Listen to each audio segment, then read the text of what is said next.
In 2021, the world was obsessed over this number, $400 billion. That was the headline.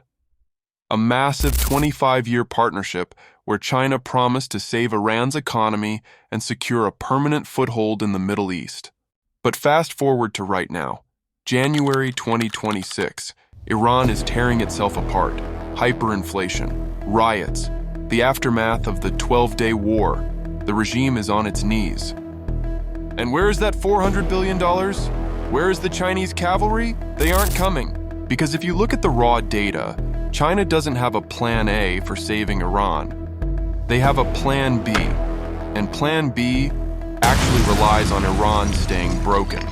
To understand the betrayal, you have to look at these specific rusty pipes in rural China. These represent the independent refineries known as teapots. Right now, China is buying 90% of Iran's oil exports. On paper, that looks like a lifeline, but it's actually a trap. Here is the cold calculus. If Iran was a normal, stable country, they could sell their oil to Europe at full market price. But a weak, isolated Iran? They have nowhere else to go. Sanctions force Tehran to sell to China at a massive discount, sometimes $20 below the market rate. China is literally profiting from Iran's misery. They don't want a strong partner. They want a desperate vendor. And while the West was panicking about that ghost deal in 2021, Beijing was quietly making its real move. They looked at the Iranian regime and saw a bad investment, too volatile, too risky, so they pivoted. By 2026, the data shows China's real money is parked in the stable Arab monarchies.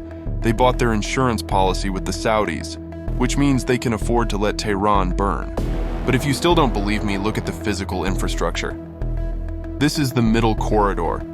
This is China's priority trade route to get goods to Europe. For years, geography dictated that this route should go through Iran. It's the shortest path. But look where the trains go: Kazakhstan, Azerbaijan, Turkey. Beijing has physically engineered its supply chain to completely bypass Iranian soil. So don't expect a bailout. China has already hedged its bets.